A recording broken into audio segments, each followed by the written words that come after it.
എല്ലാവർക്കും നമസ്കാരം. ഞാൻ സരിതാ മഹേശ്വരൻ. ഇന്ന് ശ്രീകൃഷ്ണവിലാസ മഹാകാവ്യത്തിൻ്റെ 10ാമത്തെ സർഗത്തിലെ 31ഉം 32ഉം ശ്ലോകങ്ങളാണ് നമ്മൾ പഠിക്കാൻ പോകുന്നത്. അതിൽ ആദ്യത്തെ ശ്ലോകത്തിൽ 31ാമത്തെ ശ്ലോകത്തിൽ ഇന്ദ്രവജ്രവൃത്തവും 32ാമത്തെ ശ്ലോകത്തിൽ ഉപജാതി വൃത്തവുമാണ് കവി ഉപയോഗിച്ചിരിക്കുന്നത്. നമ്മൾ തുടർന്ന് വരികയായിരുന്നു രുക്മിണിയെ വർണ്ണിക്കുന്നത്. രുക്മിണി എല്ലാ കലകളിലും വിദഗ്ധയാണ് എന്ന് പറഞ്ഞു. അടുത്തത് യൗവനം വന്നു ചേർന്നപ്പോൾ ഉണ്ടായതായ സൗന്ദര്യത്തെ പറ്റിയിട്ടാണ് വർണ്ണിക്കുന്നത്. നമുക്ക് ആദ്യം 31ാമത്തെ ശ്ലോകം നോക്കാം. സാമാലദീവ പ്രസവോദ്ഗമേന ചന്ദ്രോദയേനേവ സമുദ്രവേല കാമപ്യഭിഖ്യാമഭജത്ക്രമേണ സംസൃജ്യമാനാ നവയൗവനേന. നമുക്ക് പദച്ഛേദം പറയാം. സാ മാലതീ ഇവ പ്രസവോദ്ഗമേന ചന്ദ്രോദയേന ഇവ സമുദ്രവേല കാം അഭിഖ്യാം അഭജത് ക്രമേണ സംസൃജ്യമാന നവയൗവനേന. കുട്ടിയായിരുന്നു, ഇപ്പോൾ യൗവനത്തിലേക്ക് എത്തി. അതിനെ പറ്റിയിട്ടാണ്. അത് യൗവനത്തിലേക്ക് എത്തിച്ചേർന്നപ്പോഴേക്കും ഉണ്ടായ ഒരു സൗന്ദര്യാധിക്യത്തിനെ പറ്റിയിട്ട് തന്നെയാണ് പറയണത്. അന്വയത്തിലേക്ക് കിടക്കാം.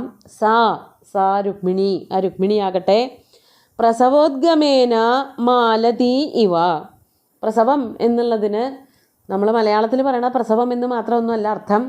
പുതിയതൊന്ന് ജനിക്കുക, പുതിയതൊന്നും ഉണ്ടാവുക എന്നുള്ള അർത്ഥത്തിൽ തന്നെയാണ് വരണത്. പക്ഷേ ഇവിടെ മാലതീലതയെ പറ്റിയിട്ടാണ്, മുല്ലവള്ളിയെ പറ്റിയിട്ടാണ് പറയണത് എന്നുള്ളത് കൊണ്ട് ഇവിടെ പ്രസവം എന്നുള്ളതിന് മുല്ലപ്പൂവ് എന്നാണ് അർത്ഥം. ഒരു മാലതീലത, ഒരു മുല്ലവള്ളിയിൽ ഇങ്ങനെ പൂക്കൾ വിടരുമ്പോൾ ഉണ്ടാകുന്നതായിട്ടുള്ളൊരു സൗന്ദര്യമുണ്ട്. വെറുതെ മുല്ലവള്ളിക്ക് ഒരു സൗന്ദര്യമുണ്ട്, അതിൽ കൂടുതലാണ് പൂക്കൾ വന്ന് ഭവിക്കുമ്പോൾ. അതിങ്ങനെ വിടർന്ന് നിൽക്കുന്ന പൂക്കളോട് കൂടിയിട്ടുള്ള മുല്ലവള്ളി എന്ന് പറയുമ്പോൾ സൗന്ദര്യം കൂടുതലാണ്. ഈ സംസ്കൃത കവികളൊക്കെ ധാരാളമായിട്ട് ഇങ്ങനെ മുല്ലവള്ളികളെയും തേന്മാവിനെയൊക്കെ വർണ്ണിക്കും. കാളിദാസനൊക്കെ എപ്പോഴും പറയും. അതുപോലെ കുമാരസംഭവത്തിൽ ശ്രീപാർവതിയെ വർണ്ണിക്കുമ്പോൾ ആഭരണങ്ങളൊക്കെ ചാർത്തിക്കൊണ്ടിരിക്കുമ്പോൾ വിവാഹത്തിന് വേണ്ടിയിട്ടുള്ള ഒരുക്കത്തിൽ ഇങ്ങനെ ഓരോരോ ആഭരണങ്ങൾ കൊണ്ട് കഴുത്തിലിടുമ്പോൾ അല്ലെങ്കിൽ കാലിലണിയിക്കുമ്പോൾ ഒക്കെ ശ്രീപാർവതി ദേവിയുടെ ശരീരത്തിൽ അത് കൂടുതൽ സൗന്ദര്യത്തെ ഉണ്ടാക്കി. അത് ഒരു മുല്ലവള്ളിയിൽ ഇങ്ങനെ പൂമൊട്ടുകൾ ഉണ്ടായി വിടർന്ന് വരണത് പോലെയായിരുന്നു എന്ന് പറയുന്നുണ്ട്. അതേപോലെ തന്നെയാണ് ഇവിടെ സുകുമാരകവിയും പറയണത്. പൂക്കളിങ്ങനെ വിടർന്നു വരുന്നൊരു മാലതീലത പോലെ, മുല്ലവള്ളി പോലെ. ഇതൊരു മാലോപമ എന്ന് പറയും. ഒന്നിനെ തുടർന്ന് ഇങ്ങനെ ഉപമ വരിക. ഒരാളെ തന്നെ ഒരു ശ്ലോകത്തിൽ പല പല വിഷയങ്ങളെ കൊണ്ട് ഉപമിച്ച് വർണ്ണിക്കുമ്പോഴാണ് അതിനെ മാലോപമ എന്ന് പറയാം. ഇവിടെ ഒരു മാലതീലത പോലെ പൂക്കൾ വന്ന് നിറയുന്ന, ഓരോരോ നിമിഷം ചെല്ലുന്തോറും പൊട്ടിവിടരുന്നതായ മുല്ലപ്പൂക്കൾ കൊണ്ട് അലങ്കരിക്കുന്നതായ ലത പോലെ.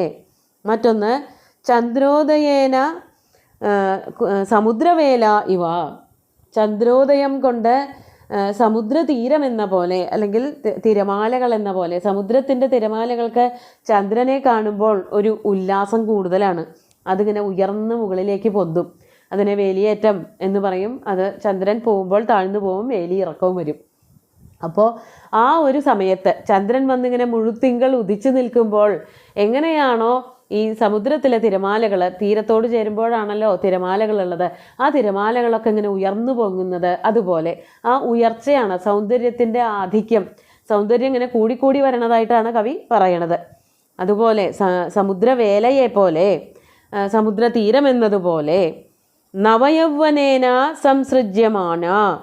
നവയൗവനം വന്ന് ഭവിച്ചതുകൊണ്ട്, അതിൻ്റെ സംബന്ധം കൊണ്ട്, സംസൃജ്യമാന നവയൗവനത്തിൻ്റെ സംബന്ധം കൊണ്ട്, നവയൗവനം രുക്മിണിയുടെ ശരീരത്തിൽ പ്രവേശിച്ചു എന്നുള്ളത് കൊണ്ട് അഭിഖ്യാം അഭജത്. പറയാൻ പറ്റാത്ത അത്രയ്ക്ക് അനിർവചനീയമായിട്ടുള്ളതായ അഭിഖ്യ ശോഭയെ പ്രാപിച്ചു. അതാണ് അഭജത്. എങ്ങനെയാണ് വർണ്ണിക്കേണ്ടതെന്ന് അറിയില്ല, അത്രയ്ക്ക് സുന്ദരിയായി തീർന്നു യൗവനം വന്നു ചേർന്നതോട് കൂടിയിട്ട് രുക്മിണി.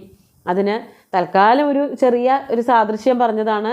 ഓരോ പൂക്കളായിട്ട് വിടർന്നു വരുന്നതായ മുല്ലവള്ളി, അല്ലെങ്കിൽ തിരമാലകൾ ഇങ്ങനെ ഉയർന്ന ആകാശത്തേക്ക് ഉയർന്നു പൊങ്ങി നിൽക്കുന്നതായ കടൽ തീരം എന്നതുപോലെയൊക്കെ ഇങ്ങനെ കൂടി വരികയായിരുന്നു സൗന്ദര്യം എന്നർത്ഥം.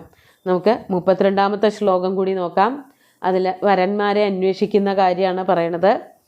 വരം വയശീലഗുണാഭിരൂപൈ തസ്യാസമം കഞ്ചിത വീക്ഷമാണൗ ഗൃഹീതചിന്താബലകർഷിതാംഗൗ ദിനേ ദിനേ തത്പിതരാവഭൂതാം. ആദ്യം പദച്ഛേദം പറയാം. വരം വയശീലഗുണാഭിരൂപൈ തസ്യാഹ സമം കഞ്ചിത് അവീക്ഷമാണൗ ഗൃഹീതചിന്താബലകർഷിതാംഗൗ ദിനേ ദിനേ തത്പിതരൗ അഭൂതാം. ഇങ്ങനെയാണ് പദച്ഛേദം വരുന്നത്. ഇതിൻ്റെ അർത്ഥം ഇതാണ്. തസ്യാഹ, ആ രുക്മിണിയുടെ, യസ്യ, യാ അല്ലെങ്കിൽ തസ്യ എന്നൊക്കെ പറഞ്ഞിട്ടാണ് മിക്ക ശ്ലോകങ്ങളും അതിൻ്റെ അന്വയങ്ങൾ ആരംഭിക്കുന്നത്. ഒക്കെ രുക്മിണിയെ പറ്റിയിട്ടാണല്ലോ പറയണത്. അതുകൊണ്ടാണ് അത്തരം വാക്കുകൾ ധാരാളമായിട്ട് കാണുന്നത്. തസ്യാഹ വയശീല ഗുണ അഭിരൂപൈ, ആ രുക്മിണിയുടെ വയസ്സ്, ശീലം, ഗുണം എന്നിവയ്ക്ക് അഭിരൂപമായിട്ടുള്ള, രൂപൈഹി സമം, അതിന് ചേർന്നവനായ കഞ്ചിത് വരം, ഒരു വരനെ അന്വേഷിക്കുകയാണ് അച്ഛനമ്മമാർ. എന്തിനൊക്കെ ചേർന്നതാണ്? വയസ്സിന് അഭിരൂപമായിട്ടുള്ള, ശീലത്തിന് അഭിരൂപമായിട്ടുള്ള, ഗുണങ്ങൾക്ക് അഭിരൂപമായിട്ടുള്ള, ഇതൊക്കെ കൂടി ചേർന്നിട്ടേ ഒരാളെ വേണ്ടു എന്നാണെങ്കിലും അന്വേഷിച്ചിട്ട് കിട്ടുന്നുണ്ടോ? കിട്ടാനില്ല തന്നെ. അതാണ് ഇവിടെ പറയണത്. അത്രയ്ക്ക് മിടുക്കത്തിയായിട്ടുള്ളൊരു പെൺകുട്ടിയാണ്. ദിവ്യ കന്യക പോലെയൊക്കെ തന്നെയാണ്. സൗന്ദര്യം കൊണ്ടും ഗുണഗണങ്ങളെ കൊണ്ടും ശീലം കൊണ്ടുമൊക്കെ മറ്റ് രാജകുമാരിമാരിൽ നിന്നും വളരെ വ്യത്യസ്തയാണ് രുക്മിണി. വയസ്സ് നവയൗവനമാണ്. ശീലം എന്ന് പറയുന്നത് അവരവരുടെ സത്സ്വഭാവങ്ങളാണ്. ഗുണങ്ങൾ എന്ന് പറയുന്നത് ഉണ്ടാക്കിയെടുക്കുന്നതാണ്. അതായത് ദാനം, മറ്റുള്ളവരെ, അതുപോലെ ഈ സാധാരണക്കാരായിട്ടുള്ള ആൾക്കാരെയൊക്കെയുള്ള പരിഗണന. രാജകുമാരിയാണ് എന്നുള്ളതിൻ്റെ അഹങ്കാരം ഒട്ടും തീണ്ടിയിട്ടില്ലാത്തൊരവസ്ഥ. ഇങ്ങനെ പല പല ഗുണങ്ങളും, അതുപോലെ തന്നെ ശീലം രൂപശീല മാധുര്യങ്ങൾ എന്ന് പറഞ്ഞാൽ ഇതൊക്കെയാണ്. രാവിലെ നേരത്തെ എണീക്കുക, അതുപോലെ സ്നാനം ചെയ്യുക, ഈശ്വര പൂജ ചെയ്യുക, ഇതൊക്കെ ശീലങ്ങളാണ്. അപ്പോൾ ചെറിയ വ്യത്യാസമേ ശീലവും ഗുണമൊക്കെ തമ്മിലുള്ളൂ. എങ്കിലും ഇതിലൊക്കെ മികച്ചു നിൽക്കുന്ന ഒരു കന്യകയാണ് രുക്മിണി എന്നുള്ളത് കൊണ്ട് അവൾക്ക് ചേരുന്ന ഗുണാഭിരൂപൈ സമം കഞ്ചിതവരം അവീക്ഷമാണോ. അങ്ങനെ ഒരു വരനെ എത്ര അന്വേഷിച്ചിട്ടും കിട്ടണില്ല. അതാണ് കഞ്ചിത് വരം. ഇവൾക്ക് ചേരുന്നതായ, ഈ കന്യകയ്ക്ക്, രുക്മിണിക്ക് ചേരുന്നവനായിട്ടുള്ളൊരു വരനെ അവീക്ഷമാണോ, കാണാൻ കിട്ടാത്തത് കൊണ്ട്. അവീക്ഷമാണോ എന്നുള്ളത് ദ്വിവചനത്തിലാണ് പറഞ്ഞിരിക്കുന്നത്. അച്ഛനമ്മമാരെയാണ് ഉദ്ദേശിക്കുന്നത്. അവർ രണ്ടുപേരും തന്നെ ദിനേ ദിനേ, ദിനേ ദിനേ എന്ന് പറഞ്ഞാൽ ഓരോ ദിവസവും, പ്രതിദിനം, ഗൃഹീത ചിന്താബലകർഷിതാംഗൗ തത്പിതരാവഭൂതാം, അവർക്ക് അങ്ങോട്ട് ചിന്ത വന്ന് ഭവിച്ചിട്ട് ആർക്കാ ഇപ്പം ഈ ഒരു കുട്ടിയെ കല്യാണം കഴിച്ചു കൊടുക്കുക? സുന്ദരനായിട്ടൊരാൾ വന്നാൽ ഗുണങ്ങൾ ഉണ്ടാവില്ല, ഗുണങ്ങളും ശീലവും ഒക്കെ ഉള്ള ഒരാൾ വന്നാൽ സൗന്ദര്യം ഉണ്ടാവില്ല, കുലമഹിമ ഉണ്ടാവില്ല. അങ്ങനെ എല്ലാം കൂടി ഒത്തിട്ടൊരാളെ കിട്ടണില്ല എന്നുള്ള ചിന്ത ആധിക്യം കൊണ്ട്, അതാണ് ഗൃഹീത ചിന്താബലം. ചിന്താബലം കൂടിക്കൂടി വരുന്നത് കൊണ്ട്, നല്ല ടെൻഷൻ അനുഭവിക്കുന്നത് കൊണ്ട് എന്ന് തന്നെ പറയാം. അങ്ങനെ വന്നാൽ എന്താ ഉണ്ടാവുക? കർഷിതാംഗവും, ശരീരം ശോഷിച്ചു പോവും. ചിന്തകളിങ്ങനെ വർദ്ധിച്ചു വരുമ്പോൾ അതോട് കൂടിയിട്ട് മനസ്സ് വല്ലാതെയായി പോവും. ഭക്ഷണം കഴിക്കൽ ശരിയാവില്ല, ഉറക്കം ശരിയാവില്ല. അങ്ങനെയൊക്കെ വരുമ്പോൾ ശരീരം കർഷിക്കും, ശരീരം ക്ഷീണിച്ചു പോവും. അങ്ങനെയായി തീർന്നു. അതാണ് കർഷിതാംഗവും തത്പിതരവും. ആ കന്യകയുടെ, രുക്മിണിയുടെ അച്ഛനമ്മമാർ ഇങ്ങനെയൊക്കെയുള്ളൊരു കഷ്ടാവസ്ഥയിൽ ആയിത്തീർന്നു. അതാണ് അഭൂതാം. അവരെത്ര അന്വേഷിച്ചിട്ടും ഉചിതമായിട്ടുള്ള, നല്ല യോജിക്കുന്ന, അനുരൂപനായിട്ടുള്ള ഒരു വരനെ കണ്ടുപിടിക്കാൻ സാധിക്കുന്നില്ല. എല്ലാം കൂടി ഒത്തിട്ടുള്ളൊരു വരൻ വരുന്നില്ല. അതുകൊണ്ട് അവർ വളരെ ചിന്താക്കുഴപ്പത്തിലാണ്, ഒരു വരനെ കിട്ടാത്തത് കൊണ്ട്. അതുകൊണ്ടാണ് ഇപ്പോൾ ബ്രാഹ്മണൻ വരണത്. ഇനി എന്താ കാര്യങ്ങൾ എന്നുള്ളതൊക്കെ അടുത്ത ശ്ലോകത്തിലാണ് പറയുക. ഇന്ന് പഠിച്ച 2 ശ്ലോകങ്ങളും നമുക്ക് ഒന്നുകൂടി ചൊല്ലി നോക്കാം.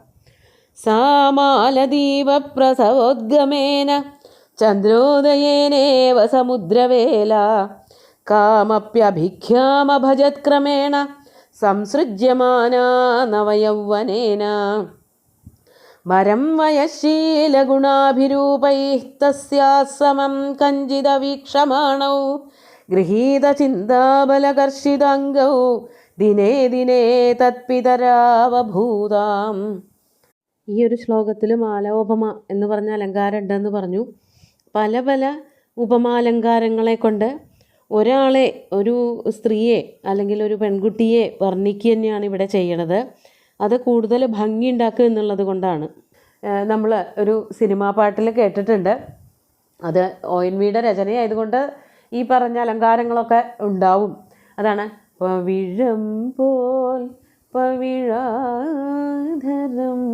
പോൽ പനിനീർ പൊന്മുകുളം പോൽ എന്ന് പറയുമ്പോൾ അവിടെ ഈ 3 വാക്കുകൾ, പവിഴം പോൽ, പവിഴാധരം പോൽ, പനിനീർ പൊന്മുകുളം പോൽ എന്നൊക്കെ പറയുമ്പോൾ ഇതൊരു സിനിമാ ഗാനമാണെങ്കിലും ഈ അലങ്കാരം തന്നെ അവിടെ വരുന്നത്. പോലെ എന്നുള്ളതിനെ ചുരുക്കി പോൽ എന്ന് പറയുകയാണ്.